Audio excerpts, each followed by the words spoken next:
Cut off from the earth, balanced between fear and wonder, the people of Evera Prime live in the shadow of sleeping machines and the terror of those that wake. If the truth is buried in rumor and memory, what do you believe? This is Dreams and Machines. Systems every day.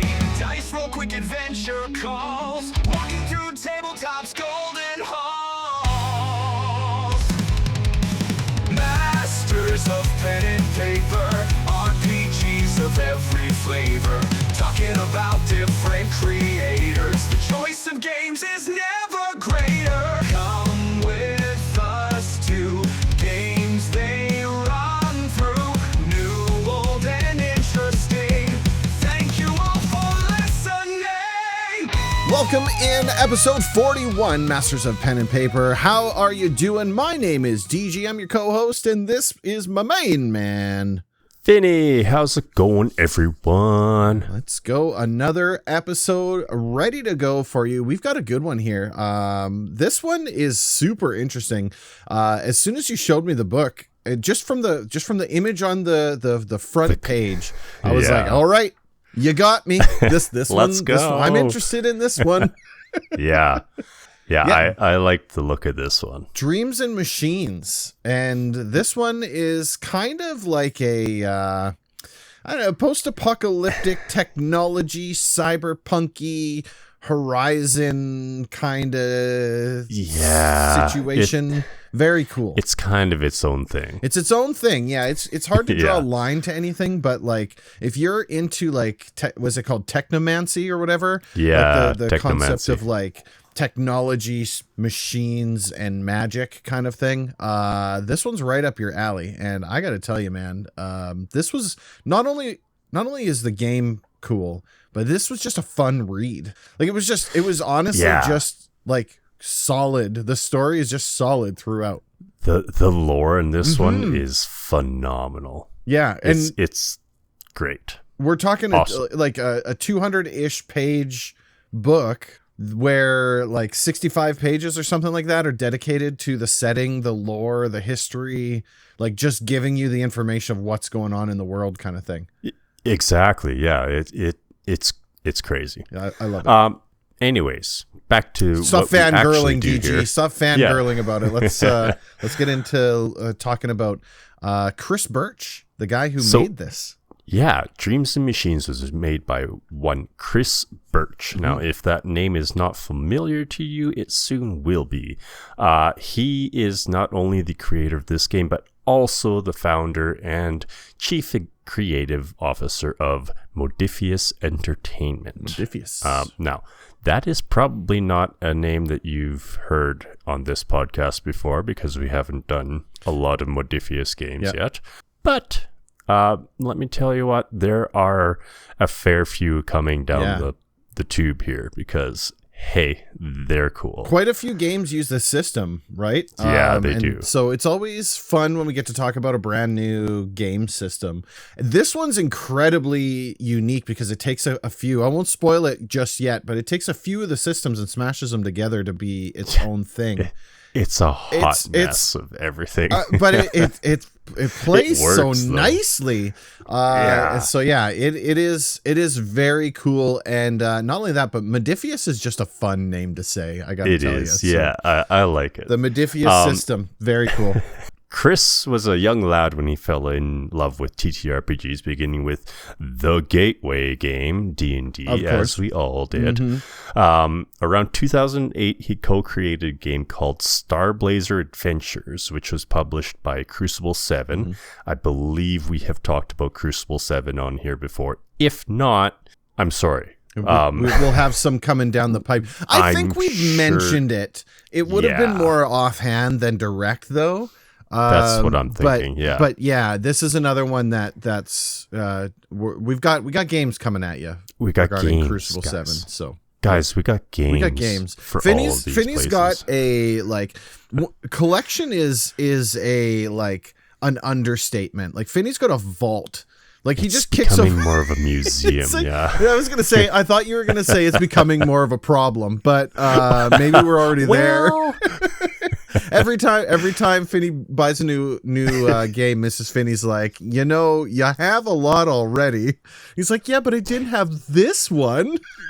I just need one more. I just need one more. Look at all this space on my bookshelf. I need more books. No, it is it is truly fantastic that there's this many options even to choose from TTRPGs. Yeah. And the thing is with Dreams and Machines is that this one has, like, if you're looking for a replacement for your D&D and you don't want to do the fantasy route, you want to do more of a futuristic type of route, this game slots in real nice.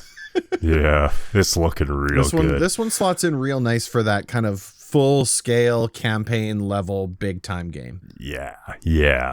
In 2012, Chris opens up the doors to Modiphius Entertainment and funds their first game, Achtung Cthulhu. Achtung. I did not. Achtung.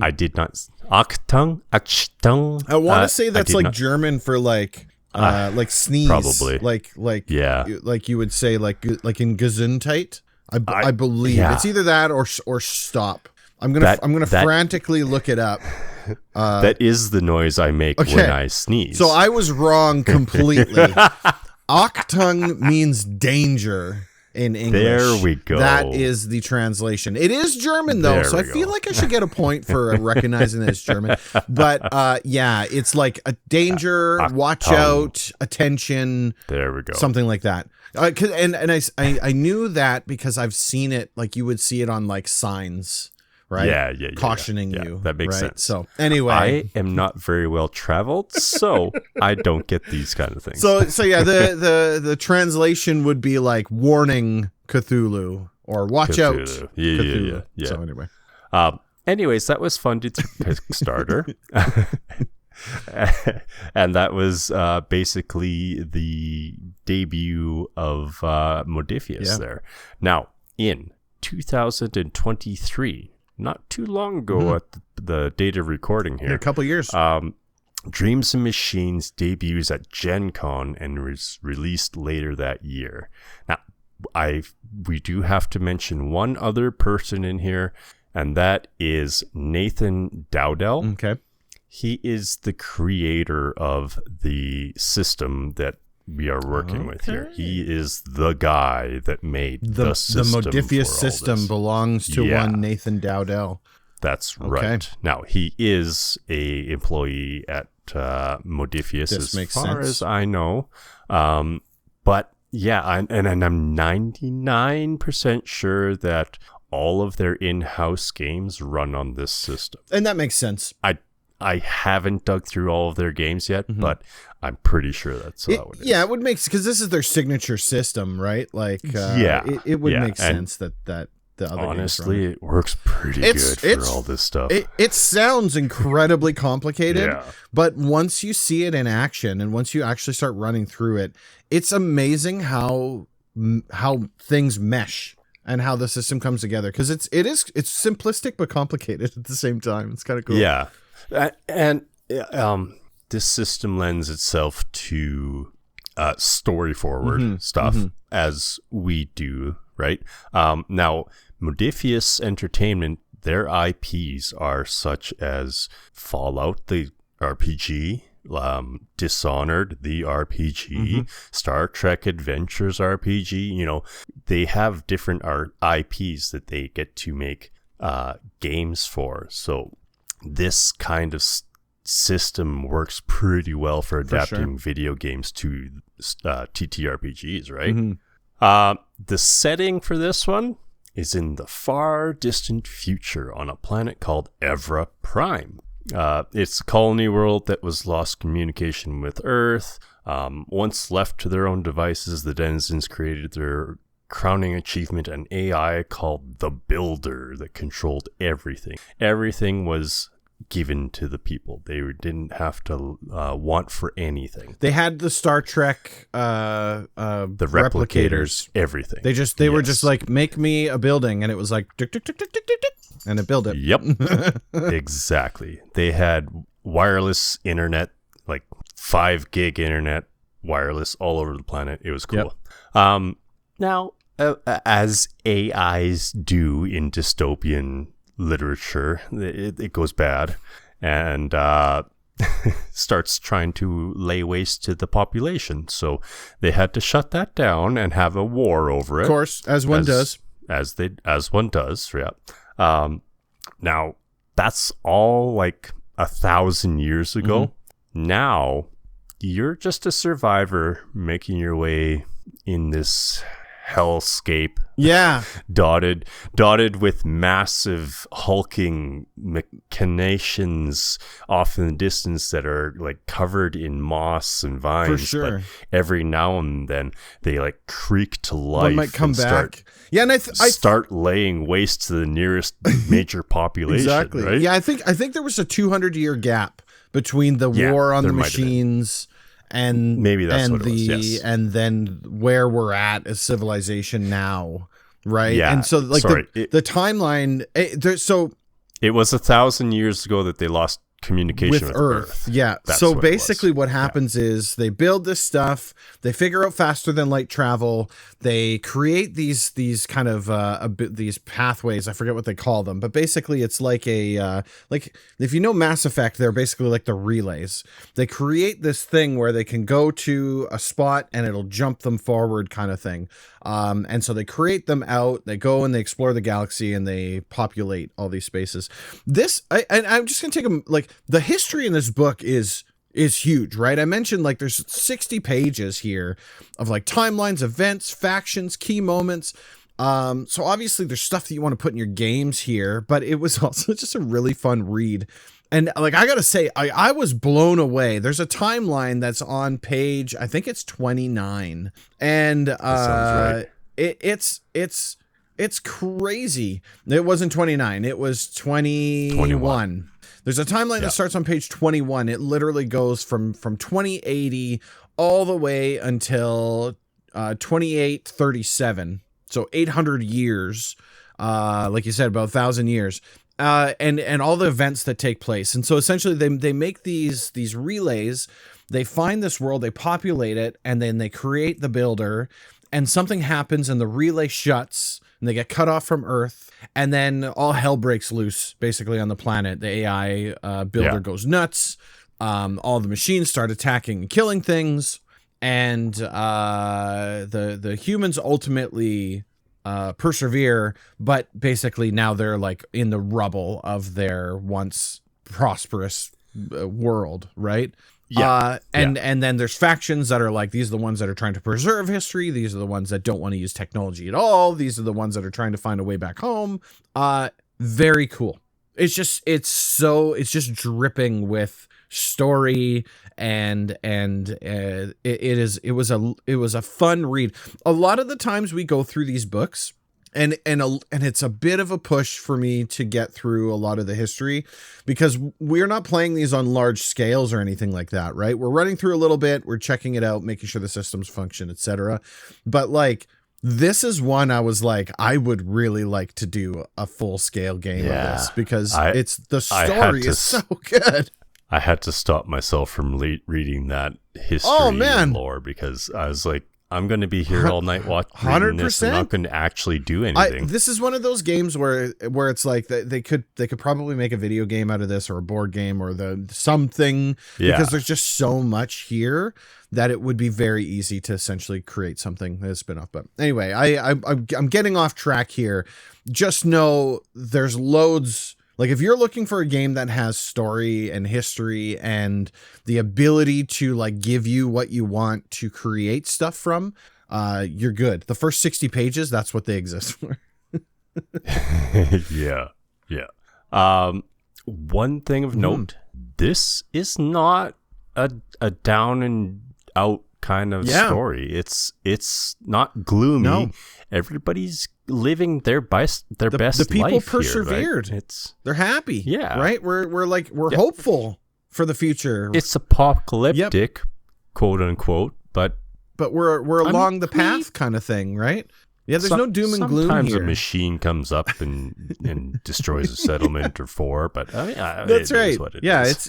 It's based around hope and pushing forward, persevering, and stuff like that. I mean, obviously, there's challenges and there's bad guys out there, but I mean, the idea on the whole is that the world is one that is hopeful going forward, rather than like this is where the nukes fell and destroyed the world, and there's no hope of us ever getting back, kind of thing, right? That's right. The nukes fell, but we're making do, right?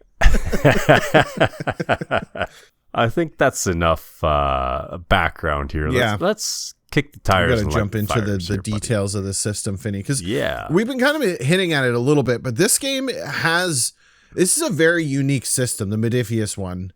This is super interesting, and I never heard of this before, and when you showed it to me, I was like, that's complicated, and we went through it. It's actually not that bad. So bear with us. It's going to sound complicated at first, but I promise you it will come together. Yeah, it'll all come out. Yeah. So what we're working with is a 2d20. Yes, you heard that right. Two of the big boys. A roll under system that also utilizes a dice pool of sorts, well as resource tracking, and all the while being story forward. All the while, yes, being story forward. We have to drive the story forward here. It sounds like a mess, and it really is, but this is basically my perfect. It really is a perfect storm of things, and I get why you're drawn to it, right? Because on paper it sounds incredibly difficult, but in reality, we're doing the basics that we do everywhere else. So we're doing a skill test of some kind. The DM sets some kind of number. We are rolling under, so that means we need to get less than whatever it is. Then our trace, You roll a number of dice based on whatever it is that's been set up. You have some points that can increase the number of dice that you roll. And when you get your number, you succeed. When you go over your number, you don't succeed. So it's not complicated, but when you put all of that stuff together in a box, it's fascinating how well it all merges together. It really does. Yeah. So the game is broken up into scenes. Now think of these as points in time where the action is, or where there's a clue to be found. Something's always happening in these scenes. The boring stuff is glossed over in this game. Like we don't do boring in this game. It's all action. So we don't talk about travel unless there's something to either find along the way or something that's going to happen that's going to push the narrative. Again, this is story forward. So crunchy stuff like making sure you have enough travel rations and water is hand waved, and that is the best kind of waving. You have like supply points, and they're basically just it's general commodities. It's a little bit on the light side for that. The point that they're trying to make is we don't want you getting stuck in the weeds on the little stuff, right? The story is the most important piece. And here are the tools you need in order to deal with that. Here's how we'll make life easier for the nitty gritty pieces that would probably trip up a D&D or a Pathfinder group because you're too busy dealing with these tiny little. Well, did you bring some water? We're micromanaging our character sheet here, and we don't do that here now. Simplistic. No. Yeah. There is a resource pool called momentum in Dreams and Machines.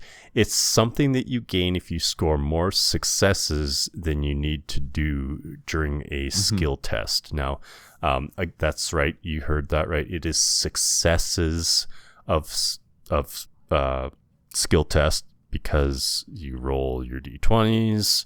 Anything, under your score is a success, and you count that towards so I think like the impossible skill test difficulty is like 5, Yeah. Right. So you need five successes to make this thing happen. But keep in mind, it's a dice pool, right? So you have multiple. That's what this momentum comes into play as.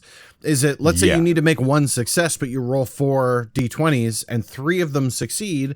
Well, you get your success. That's the one, and 2 of them then go forward as momentum. Right. That's right. And so essentially it's just giving you additional stuff to use down the road here. Kind of like think advantage-esque kind of thing. Right. Yeah.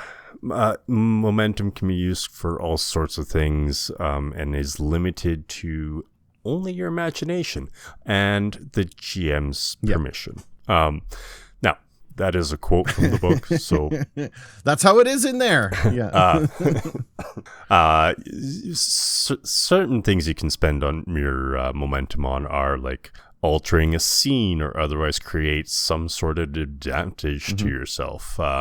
You can ask the GM questions about the situation, gaining extra information for each point of momentum spent. You can also spend it to replenish your spirit for yourself or your allies. We'll talk about spirit in a hot second. Just wait. Again, these are suggestions. You can spend it however you want as long as the GM agrees that it would work. Momentum cannot be used to turn a failure into a success. Correct. That is the one caveat here. There's no turning a failure into success just by throwing momentum. These are around. things you're going to want to use before you roll the dice. It could turn a failure into a success if you were to put additional dice into your dice pool using those momentum pieces to roll something that you otherwise would have failed. But if you roll it and fail tough. You're done. That's it. Yep. Once those dice hit the table, that's how a dice laid is a dice played. That's right. Counter to momentum is threat. Now, this is a resource pool that the GM gets to play to make life harder or more exciting for the characters. The GM can spend threat to change things in an ongoing scene, such as bringing in enemy reinforcements, create reversals of fortunes, or make abrupt changes to the environment. They can also use threat for NPCs, like players can use momentum for PCs. The GM gains threat when the NPCs save momentum, as well as when the PCs add to the threat pool because they have run out of momentum to spend. So it's a constant give and take with these two pools. And I think the book suggests to have like a literal pool of like a pile of chits or tokens or something in the middle of the table so everybody can kind of see who's got more of and what, I agree with the concept of having physical tokens there, because this is something that's going to probably create fights at your table, right? Most TTRPGs really want to put the point forward that this is not the GM versus the players. And this flies in the face of that, because this basically is you as the GM going, you know what? They got off a little easy there. I think we need to make this a bit harder. And you reach forward, you grab a chip and you slap it down. So it immediately puts the spin that we're not on the same team. We are actually against each other here. So be careful with this system. This is something that you should be talking about in a session 0, making it clear. Yes. And I would also take it a step further, not only physical tokens, but I would make it crystal clear as to what you could do with those momentum and the threat tokens, right? The book says this is what you can do, but I would make it clear you can spend these things on these specific things and then hold it to that line, because it could get a little nuts. The other thing too, I guess, threat, in the way that momentum can't turn a failure into a success, threat can't turn a success into a failure. So they balance out. This is a yin and a yang kind of thing to this system. But be cautious, because it will create a GM versus the players dichotomy. Yeah. And if you give the players an inch, 100%. They will take 4 miles. Absolutely. Yeah, you're going to want to make it crystal clear on what you can do with those points. And they want you to have it crystal clear as the GM as to what you can do with your points. That way, it's not a surprise. When you reach for that token, everyone's like, we know, we saw that coming. And it's not going to like make people upset at the table. It's story forward, people, right? So it is. The GM should never be setting out to do nothing but kill the players.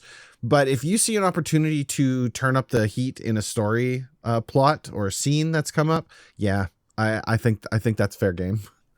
We'll get to death and dying that's a thing pretty too. soon here. Don't worry. It's a thing. The game makes it clear that death isn't to be concerned about, but we'll get there.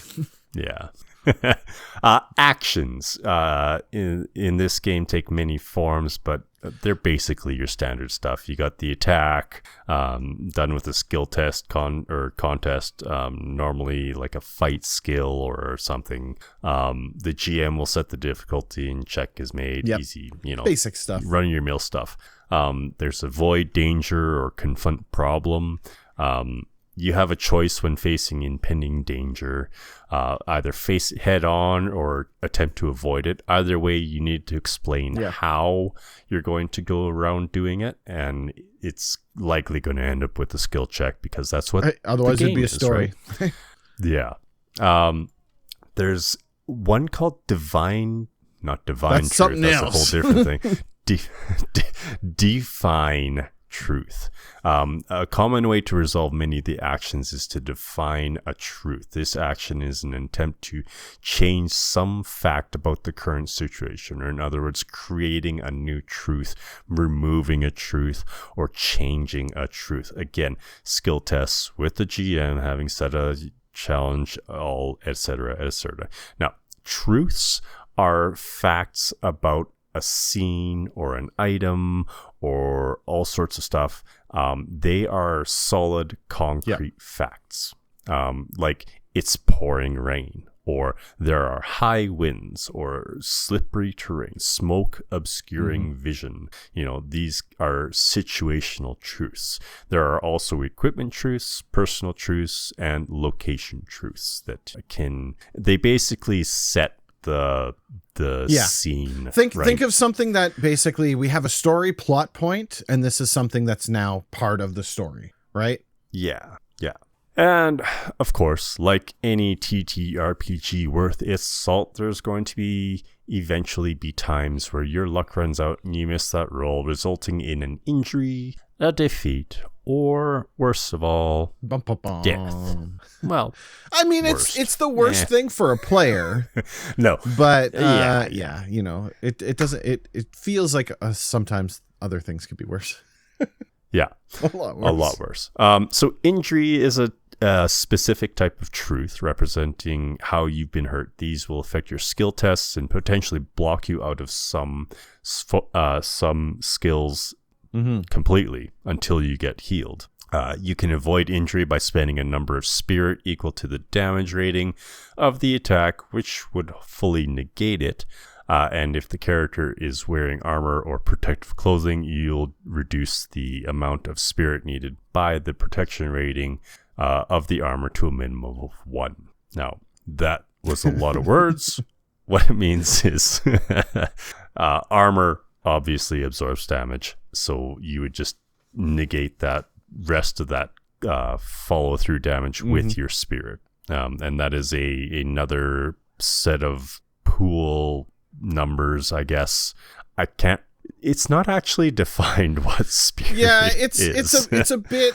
It's basically spendable points, right? Like that's kind of the gist of it. Yeah. Taking an injury means that you've been defeated, which means you can now no longer take any further action during the current scene. You might be unconscious or dazed, etc., etc., etc. You are out of the fight. You're essentially unconscious, right? This would be the equivalent of being knocked out. Yeah. You can be brought back into the fight by another character, making a test with a difficulty of 2. For example, using Resolve, the talk skill, which would remove the defeated state and allow the character to take actions again. Otherwise, you're back at it at the end of the scene. Yeah, you get knocked out until the whole thing ends. until it's all over. Yeah. Now you can heal injuries through first aid and recuperation. First aid is a field treatments. It wouldn't remove an injury, but it can change it from a bleeding injury to a bandaged wound kind of thing. So your personal truth would go from bleeding to bandaged wound, right? Yeah. It's gonna create a hindrance, but patching it up isn't going to get rid of whatever the problem is, right? No, but it might let you continue on doing things, and it might help you get back into those blocked skills. Recuperation is how you eventually remove the injury. You need to use a number of bed rests equal to twice the injury's damage rating. There are some specifics here later on, but that is without getting too in depth, right? and I mean, and you'll have to forgive us. We're gonna glance over a little bit. We'll try and give you the core of it, but there's a lot here, right? The system itself has many different branching things for different scenarios that don't necessarily pertain to the core specific pieces, right? So you're gonna want to review those sections in the rules area of the book, but just know that essentially if you get an injury, you get rid of it by resting in a bed for a number of days. That's kind of how that works. Ta-da. Of course there is the option of dying. The book identifies that this is quite rare, but it could happen, and there are 3 ways of it happening. You die immediately if you suffer an additional injury. This is like kicking someone when they're down kind of thing, and it should be extremely just like in every rare. other TTRPG, right? Like, I mean, like Dungeons and Dragons, when your character goes unconscious, the enemy continues on to the next guy. When your character goes unconscious and the enemy hits you while you're down, that's either setting up the big bad evil guy kind of thing, which you've likely it's either that or you've likely discussed this with the player in advance and you're just running through a setting rather than surprising. Because I mean, a really good GM's not going to take a character out and continue beating on them when they're knocked out, kind of thing, right? So that one's standard. Attacks and hazards can be classified as deadly, and failing the tests would result in character death. Now, the cliffhanger. You will know if it is a deadly task. It's announced as this is a deadly task. Are you sure you guys want to continue doing it, right? You're going to climb the volcano. It's active and about to erupt. If it erupts, it's going to kill you. Do you want to do this? It would be presented to you as such, right? So exactly. It's not a surprise. And that's kind of why the book's saying like it's rare, right? But I personally like the next one.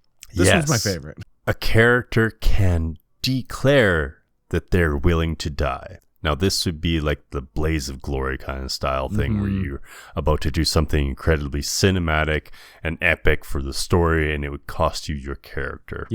I love it. Very cool. I like that one. I really, really, as soon as I had heard that rule, I had heard that rule a while ago. And when I did, I was like, I'm putting that in my games. And that is now canon in our current D&D game. At any time, if you go down, you can choose to take like a last stand kind of thing, have a fully crit turn, this big epic cinematic moment, and then you drop dead right after it. No resuscitation. You're down. You're gone forever. No revivify. No revivify. No, you're gone. But it's that epic moment to really do something cool. And I honestly think in these games, when you're granted that type of opportunity, you take it every time.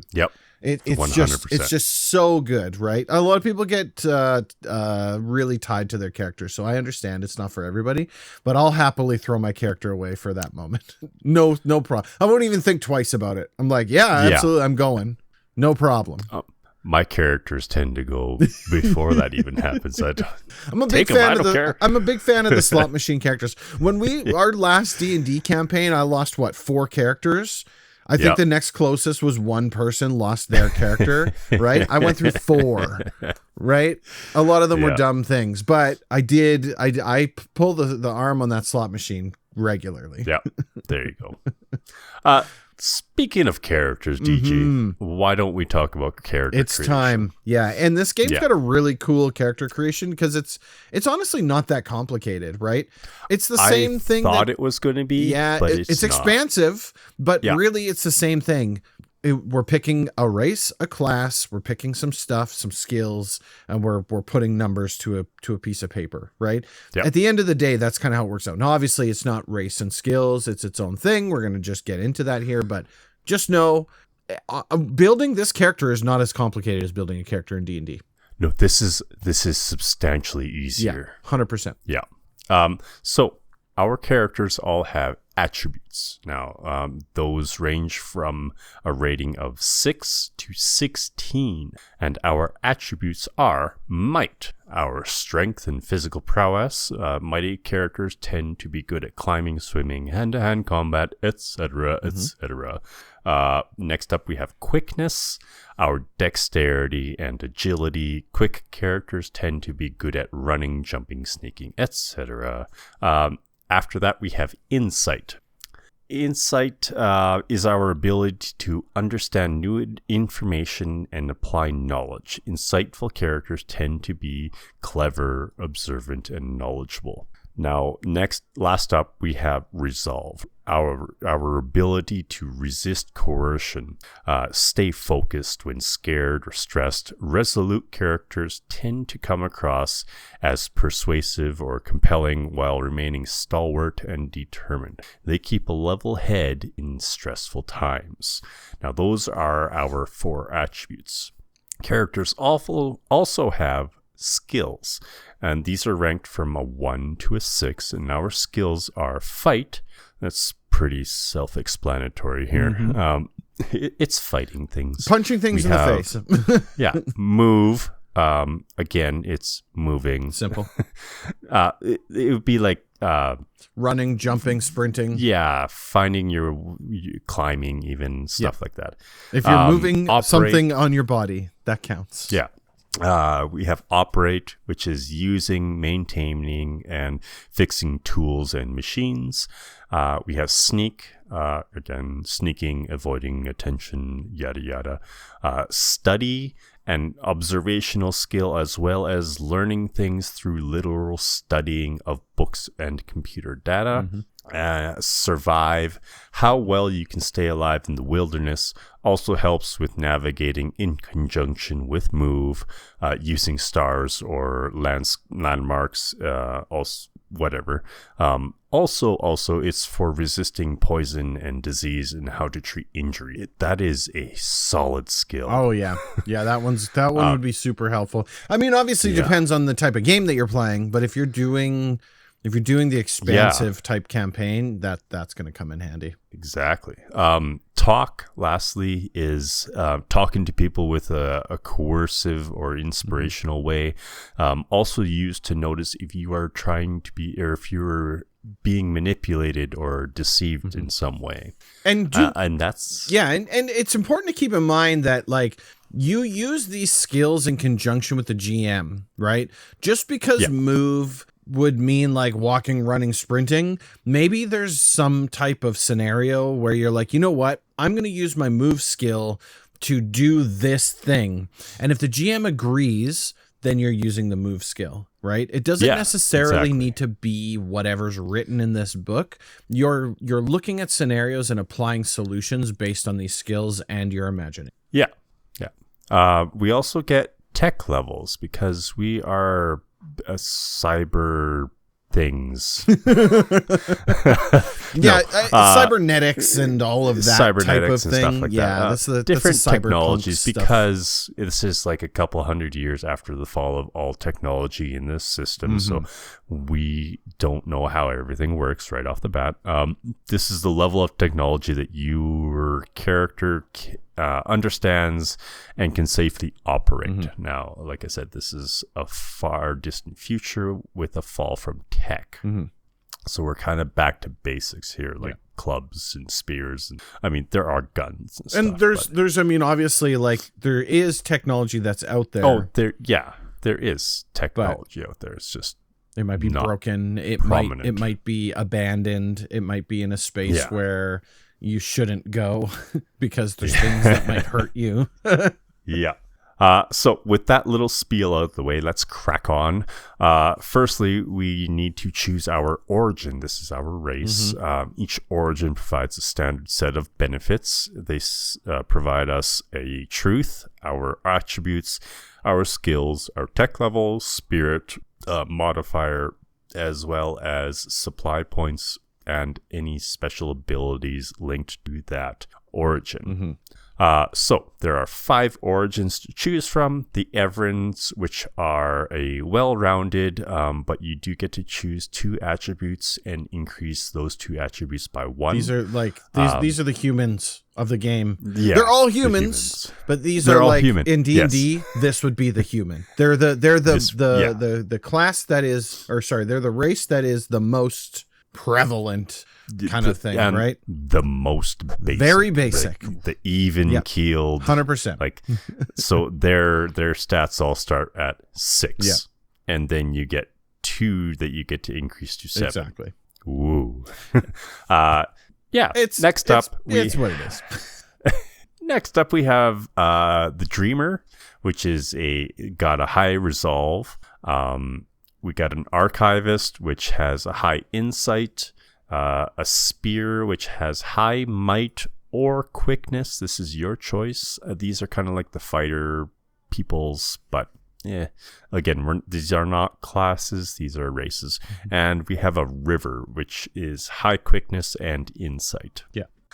Next up, after that, we choose our Archetype. And this is our class.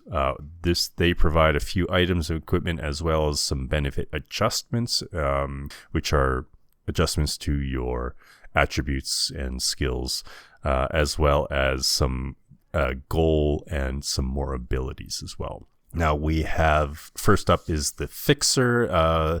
They are the purveyor of gossip. You know, the right people to get the things that the right people need. Then we have the Gatherer. You gather resources that others can't or won't. You know the lay of the land and all the things that it can offer just by looking at it. Next up, we have the Grabber. You delve deep into the darkest and most dangerous ruins in search of powerful treasures. Get in quick and get out quicker is your mantra. We have Guardian. Your community's first line of defense. You have a weapon within reach at all times. And then we have a Mediator. You're a leader. You have made the welfare of the people your personal responsibility, not by fighting for them, but by helping them through disputes and being there to guide them through hardships. Lastly, we have Tech. You have the know-how to make old machines run again, or slap together new ones, and that will work well enough. I like that. You're a mechanic in demand, and the people are always in need of your skills. Now, that being said, there are 3 extra advanced archetypes, but these are like more robust and advanced classes. And now these are the Weaver, the Sentinel, and the Firebrand. I'm not going to even touch on what those are because those are ones that we don't have. They're a little bit more complicated, and they don't like I said, we're sticking to the core stuff here, right? There's a lot to go over in this book. It is pretty hefty. Those are ones you're going to want to check out later. Yeah. Exactly. So after Archetypes, we pick our Temperaments. Now, these also adjust our benefits as well as adding drive, exhaustion, and attitude to our character. Think backgrounds in D&D. That's kind of what this is, right? We choose from a list of circumspect. You're very careful on how you make decisions, perhaps too cautious. You consider all angles and only act when you are ready. Conspicuous, you live life loudly and intensely. You're quick to anger, quick to laughter, and grab existence with both hands. We have demonstrative. When you excel, you want everyone to know it. We also have stubborn. Once you've decided on something, nothing changes your mind. We then have manipulative. You plot and scheme, create cunning plans to ensure your success. And we have a maverick. You're daring but undisciplined and unpredictable, preferring to handle things your own way. Character attributes and the drive of those characters. I mean, again, the character sheet is not that complicated. The creation of it, right? Like as we're going down this list, right? It's not like you're picking from 30 different backgrounds for your character. There's 6 here, and your character fits into one of these slots. It doesn't matter which one you pick because it's story focused. So the one you're going to want to pick is the one that matches best with the type of character. That's right. Now, I will say that the character sheet itself is only a single page. So all of this stuff that we're going over, it fits on a single page. That being said, each of these choices does have a list of things that it modifies. Like your attributes always get increased or decreased, your skills as well. And then you can pick 1 or 2 talents or special moves or something as you go through each one. Customizing your character, basically. Yeah. So finally, after we do our temperaments, we calculate our spirit pool by going through each one, and each one told us how much you do, how much you get, our spirit, how much it's increased or reduced, and the spirit pool is those points you can spend to like get extra rolls and stuff like that. Yeah. And I believe that starting character probably has like 3 something like spend. that. Yeah. Then we calculate our supply points. We select bonds with other characters based on party side. There is a table on page 117 that, depending on party size, it changes how many bonds you can create with the party members. After that, we set up equipment.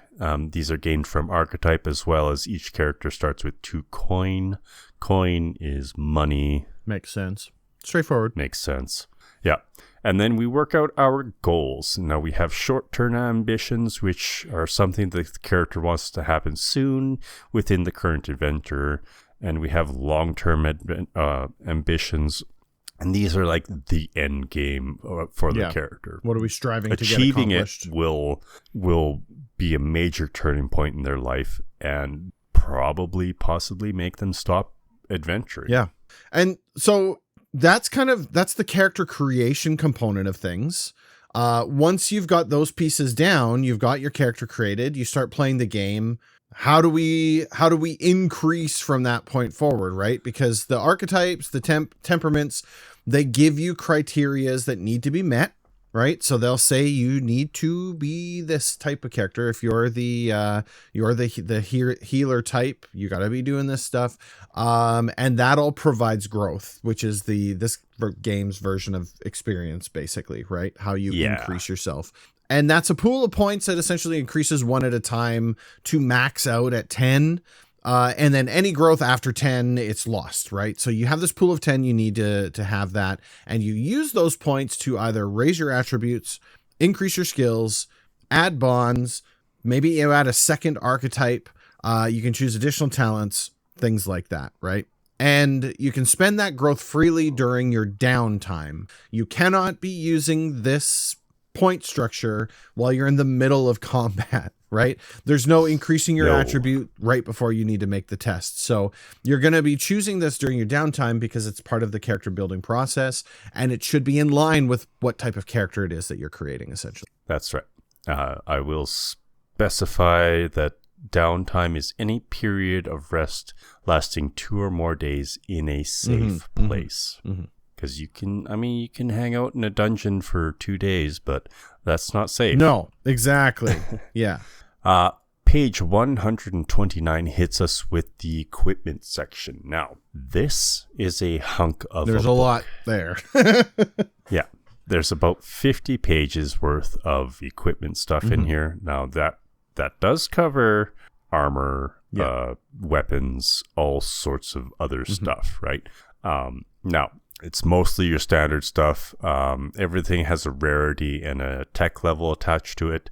Your character can only use tech up to and including their tech level. That is for the most part. because there are some exceptions to that rule. One of the, I think, archetypes changes how much tech they can use, sense, yep. right? And there's everything in here from a club to a repulsor glove and a whole lot of cool stuff in for between. A game hyper focused on tech and AI and long gone robots and stuff. It makes sense that you'd want a lot of equipment in this space. You as the GM would also be creating stuff in here. Yeah. So keep that in mind, right? There's a fair amount in there, but it's also a core component of the game. I did see a shock lance and a flamethrower on my roll. Let's go. For real, let's go. Yeah. Last up, we have glyphs. Now, glyphs are tough to describe because they're kind of an item that you can use, but not really. They're a pattern that you can both learn and apply to things to influence a machine's attitude or perceptiveness of whatever you put the glyph on. Now, these vary from camouflage that makes you invisible to a machine to making the machine thinks that you are someone it has to protect. Like all sorts of stuff. Now, the machine, upon seeing the glyph, will attempt to obey it to the best of its ability. If any hostile action is taken against that machine, it will ignore all glyphs in the scene. That's right. All glyphs in the whole scene are ignored. So if you lay a glyph down and a machine shows up, don't mess with the machine. Yeah, be smart. Yeah. Or the machine can spend threat equal to the complexity rating of the glyph to ignore it. Once the machine has been affected by a glyph, it cannot be affected again during the current scene. Yeah. So this is your opportunity as a GM to remove that overpowered piece of equipment that the players have kind of finagled themselves and got lucky and got, right? Yeah. Spend a couple threat points and all of a sudden it turns on you and fires. And that's it for Dreams and Machines. Something to point out here, and I know that you, the reader, you, the listener, because you're not reading this, you're listening to it. We're the readers, yeah. We're the readers. I know what you're thinking is, wait. What about the GM section? Hang on a second, because that's a separate book.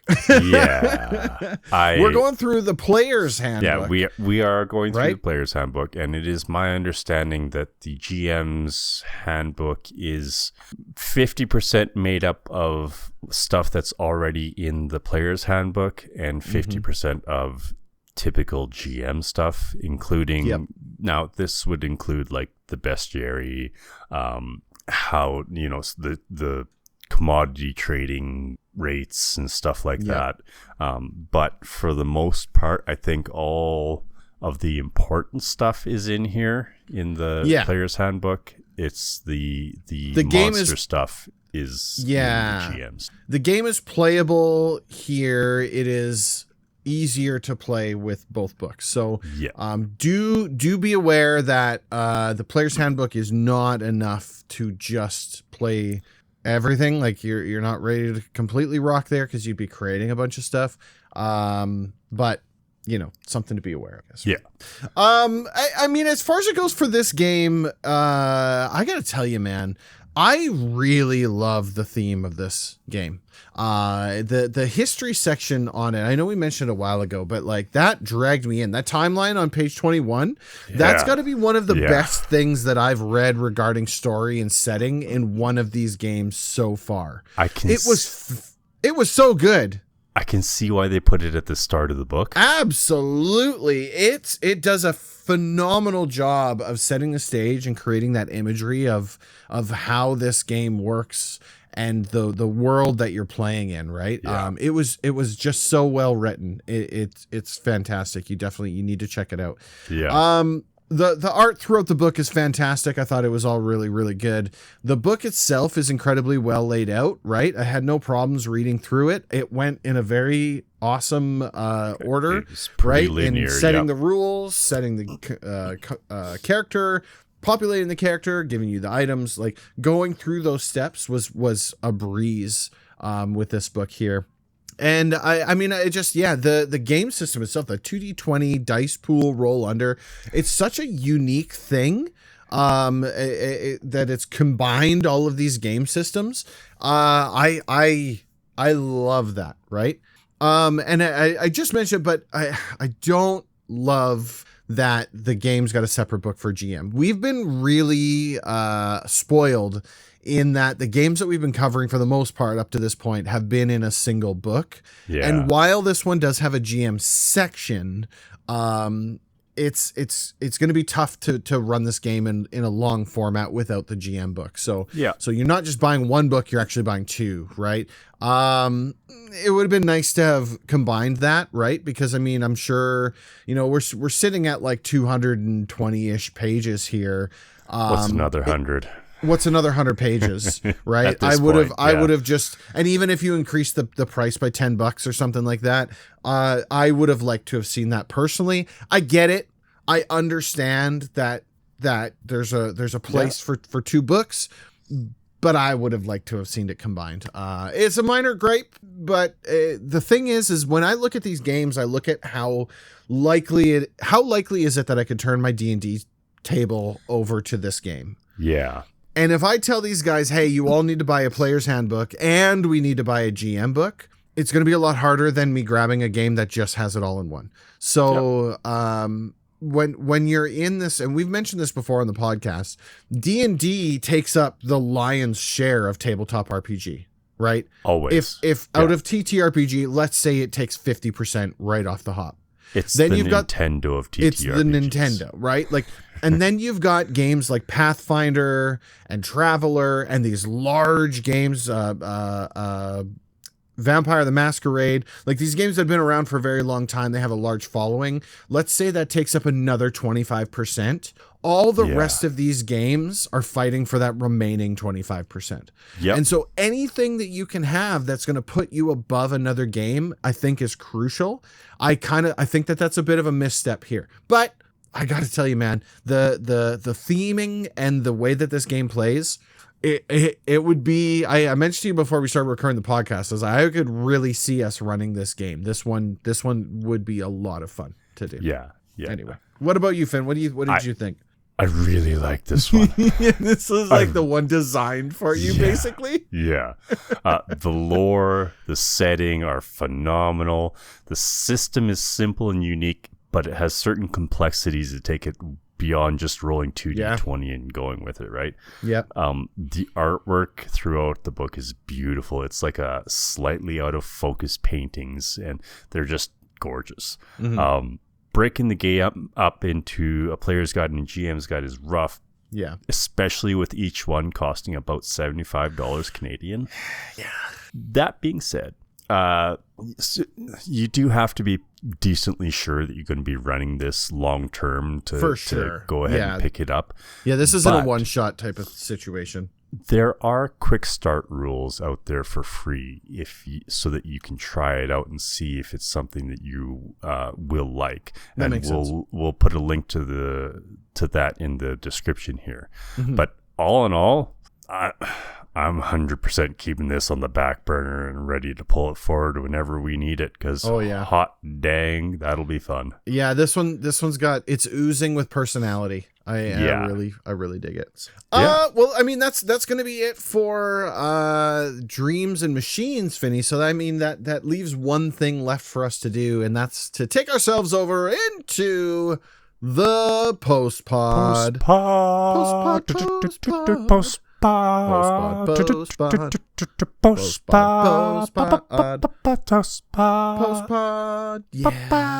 Yeah.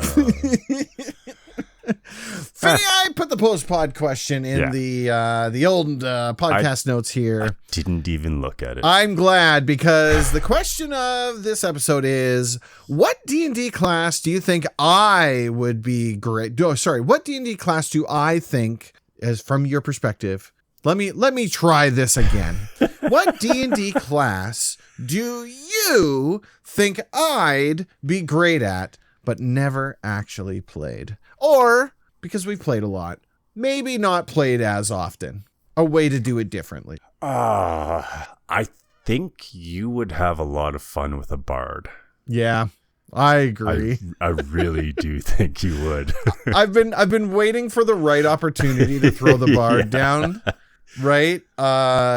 It is quite literally the only class. I think at this point in D&D, I've played every single class with the exception of the bard. And it's such a unique class to fit in, because it's not one that you can just put into any campaign, right? It's not a dungeon delver class. It really isn't. It can be.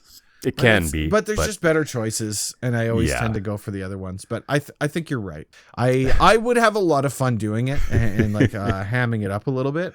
Yeah. But yeah, man, absolutely. And on paper, you should like a monk, but you don't. I don't like the monk at all. Yeah, I know. Look, it's a fun class, and I get the appeal to it. But for me, I would rather be the fighter in plate armor than the monk whipping around the playfield. That's just kind of how I am. So that's fair. Finny, I think that you'd be great at the druid class. I don't know how much you've done the druid, if at all. I've never played it. So when I started with our group, I took over a character that was a druid, and that is my only experience with a druid. So the thing with the druid class is that they can play so many different styles. Yeah. They can be the lovable doofus, right? They can also be the stoic, like, guardian of the forest kind of thing, right? They can also be the loudmouth, like Lorax style. There's a lot of different ways that you can play a druid. And the other thing is that it merges that magic with physical damage quite well. The other thing that I like about the druid is all of the terrain type spells that it can cast. Yes, right. Yeah, like the vines they're a control. They're a control class, and I really think that would be up your alley too. And not only that, but they're really fun to RP, because typically druids don't want anything to do with metal, and so they're fun to have in a party full of like metal clad people, because you can constantly be picking at them a little bit, right? I've never liked the idea of shape-shifting. Yeah, it's tough. That one's tough. That's not something that's ever jived. Anytime I've looked at that, I'm like, why? Yeah. Why do we have to do that? I get it. The druid that I was playing last wasn't so much a shapeshifter. It was the druid of the stars. Yeah. And that was a really fun class. There's lots of ways you can do it that don't involve just like animal, like Animorph style, but I just have to find. You got to find the one that clicks. That would be my pick. I think you would have a lot of fun with it. The command and control spells are a lot of fun. Like a lot of fun. And the druid gets a spell called Shillelagh, and that's just fun to say. You just bonk people with the shillelagh. Exactly. Bonk, bonk, bonk. Exactly. Listen, everybody, that's it. That's all for another episode of Masters in Pen and Paper. I want to thank each and every one of you for choosing this podcast, whether you chose to download it, stream it, listen to it, however it is that you got your hands on a copy of it. We do appreciate it. We obviously post this podcast to places like Spotify, Apple Podcasts, and to YouTube. And the address for that YouTube is youtube.com/@DadGamingOnline, which is the same place that you can find our Sunday night Dungeons and Dragons game every Sunday night at 9 p.m. Mountain Standard Time. As well, we do also multi-stream that over to Twitch at twitch.tv/DGOnline. We do have an email that you can reach out to us at. It is mastersofpenandpaper@gmail.com. That is all words, all letters, no symbols, no hyphens, no nothing. It's straightforward. One long name. Nice and easy. Drop us a line. Tell us what you think we should play. Yeah, we're interested. As our D&D classes. Absolutely. We do also have a Discord server. There will be a link to that in the description. Come hang out and join us. That's probably the best place to get in touch with us anyway. It is. Yeah, absolutely. We usually bum around on there when we're supposed to actually be working. Well, I mean, you got to do something, right? Yeah, I hear that. Yeah, that's it. That's all. Another episode in the bank. Episode 41's officially in there. That means episode 42 is coming at you in about 2 weeks' time. And until then, thanks for listening and keep on rolling them dice. Take care, everyone.